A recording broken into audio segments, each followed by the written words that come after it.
Hello, welcome to Turtle Talk, hosted by myself, Dreadwind. Sorry I've not been around for the last couple of weeks, but due to calls elsewhere, obviously I do have other things in my life than talking and crapping on YouTube, but there you go, I'm back for the foreseeable future, and this week, of course, as promised, it's Leonardo that we're taking a quick shufty at. So there's a quick look at the figure. We'll come back to him a bit later on, because obviously we need to talk about the character of Leonardo. Now, in the show, Leonardo led.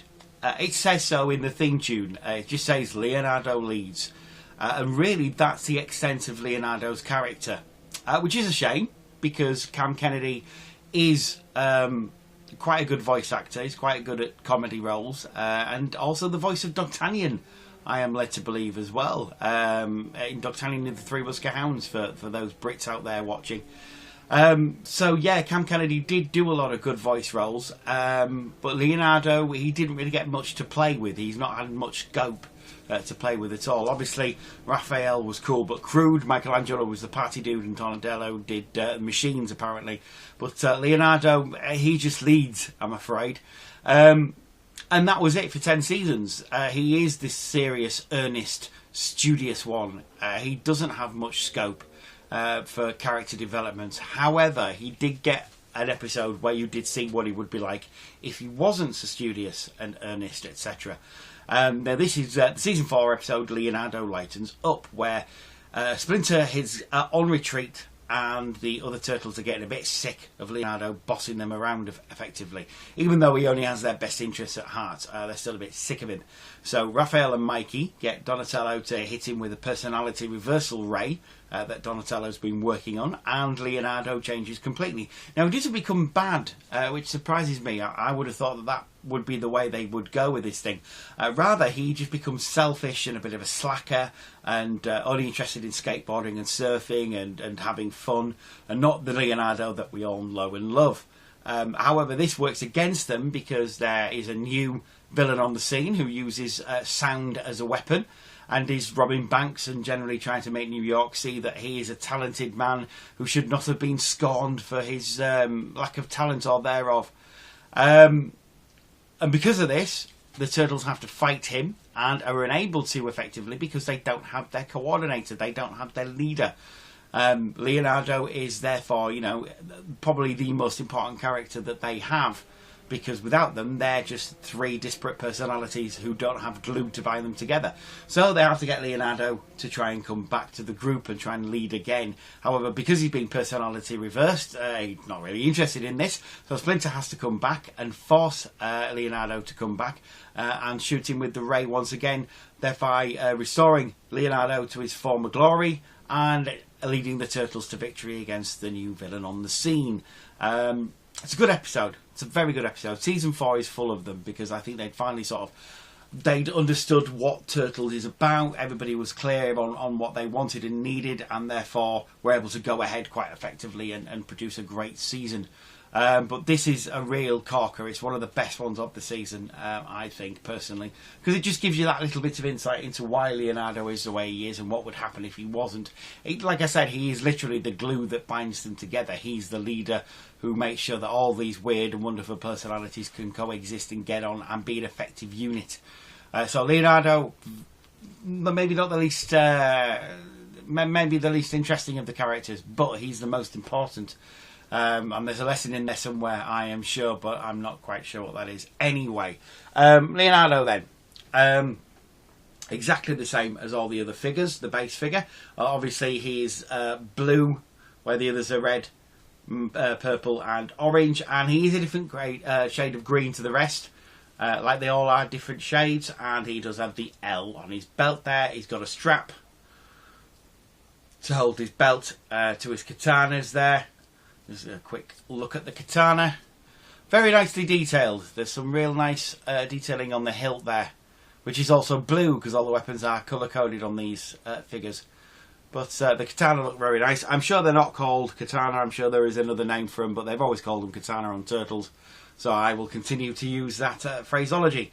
Other than that, the standard figure, the head does go 360, just so you can see a different kind of bandana there.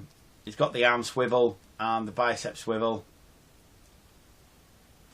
So again, can go up and down and side to side and all that sort of good stuff. Double jointed elbow.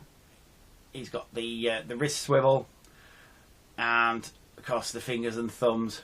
They're all articulated very, very well, but also sturdy. Cast your minds back to Masterpiece Rodimus Prime, and his thumb always keeps falling off, as do his fingers some of the time. With these guys, they're all fixed on, but articulated really well. They're not coming off in a hurry. They're really, really well made figures, these. He does have the amp crunch stroke, little turn, obviously restricted somewhat by the strap, but it is there, and it is quite nice. He's got the leg swivel, and his hips swivel as well. He's got the double jointed knees. The ankle goes round and round and up and down to the side. There is no ankle tilt in these figures, sadly, but the toesies are all articulated as well. So, you know, all in all, a great base figure. They're all great base figures. They've got the nice little details that make them who they are. He's got Leonardo on his manhole cover as well. They're just great figures, and the eyes, again, aren't as derpy as the rest of them. I would still have liked 2 sets of heads, though. One for the cartoon and one for if you wanted him to look like the Playmates toys originally. Because these things, these heads, they're sort of an amalgam of the two, and for a lot of people they don't work. I still love them. I still think they're great, but it would have been nice to have the choice of a couple. But never mind, you know, 15 quid, you get what you pay for, really, don't you? And quite frankly, in the case of these figures, you get a lot more than what you pay for.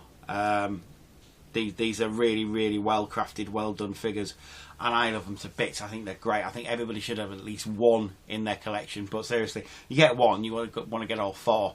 Because I started off with Donatello, my favourite, and got Mikey as well because he was there, and then I had to get the other 2. And as far as I can tell, I'm quite lucky in that respect because most people don't seem to have all 4. But hopefully soon they will be able to get them, I hope. And if not, seek them out. Please, please seek them out. They're great.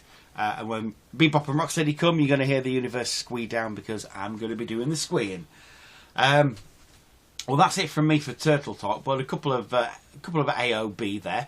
Number 1, I'm thinking of bringing the Doctor Who videos back, so if you would be interested in that, let me know, because I'm thinking of doing some classic Who series and maybe a quick overview of this last season that's gone on, because that was interesting. To say the least, that was interesting. So we shall maybe have a look at that at some point in the near future.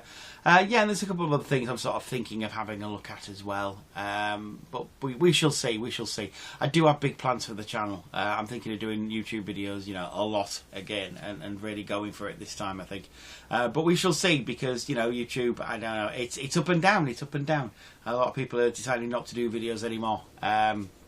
Including Welshie Who. It's a shame about him sort of leaving the internet. I'm sure he's got his reasons, but it's a shame to see one of the reviewers that actually is pretty good and doesn't just rely on swearing all the time and all that kind of thing going. But never mind. These things happen.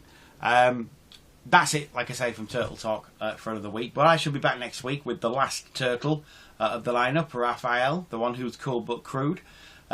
We shall see you next week. Until then, take care of yourselves and each other. Have a lot of fun next week, and I'll speak to you next Sunday. Bye bye for now.